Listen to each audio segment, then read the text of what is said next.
आजपर्यंत महाराष्ट्रामध्ये अनेक वेगवेगळ्या ठिकाणी रॅली झालेल्या आहेत मनोजदादा जरांगे पाटलांच्या, आणि या सर्व रॅली ह्या सगळ्या शांततेमध्ये पार पडलेल्या आहेत. शांतता रॅली आहे.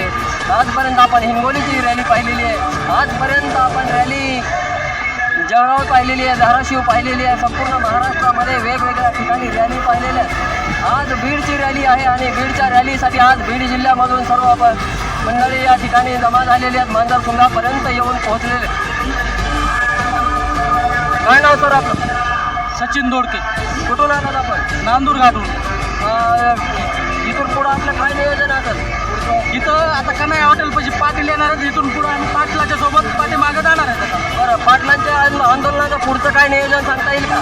किंवा विधानसभेवर आधारित असं काही आहे का? आपण काही बोलू शकतो का? आता विधानसभेची निवडणूक आली नाही, आता पाटील आल्यानंतर शिवाजी चौकात आल्यानंतरच कळून काय आहे. बरं, आपण काय सांगाल का? काय सांगाल आपण जरांगे पाटलांच्या आंदोलनाबद्दल आपण काय सांगाल?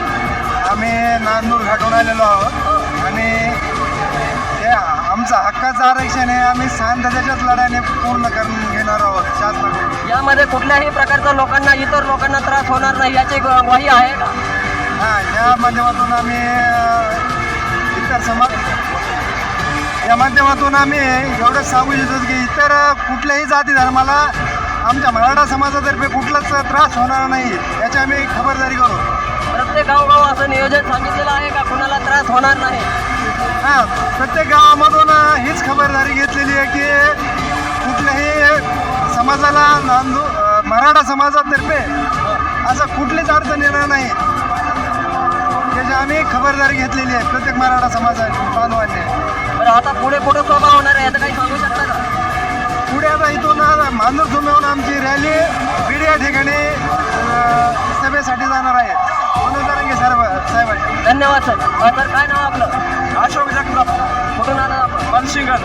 आपण जरांगे पाटलांच्या आंदोलनाला चाललो होतो. आजपर्यंत वेगवेगळ्या रॅली पाहिलेल्या आहेत, पण त्यापैकी आपली आजची बीडची रॅली कशी होईल तुम्हाला काय वाटतं?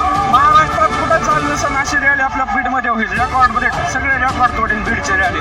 साधारण किती पब्लिक जमू शकतं काही सांगू शकाल का अंदाज? बीडमध्ये 7 ते 8 लाख लोक जमा होतील. बरं, याच्यामध्ये राजकीय मुद्दा आहे असं काही वाटतंय का तुम्हाला? नाही ना, काहीच राजकीय संबंध काहीच नाही. हे जे लोक दिसतात तुम्हाला, आता तोंडावर विधानसभेच्या निवडणुका आलेल्या आहेत, त्याबद्दल काही सांगाल का आपण?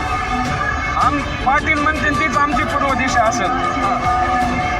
जर उमेदवार दिले तर आम्ही पाटलाच्या मागे. आता नुकतेच लोकसभेची निवडणूक पार पडलेली आहे आणि त्या निवडणुकीमध्ये सत्ताधारी पक्षांचा जोरदारपणे पराजय केलेला आहे, त्याबद्दल काही बोलाल का? हे मला त्यांची फसवणूक जी केली सरकार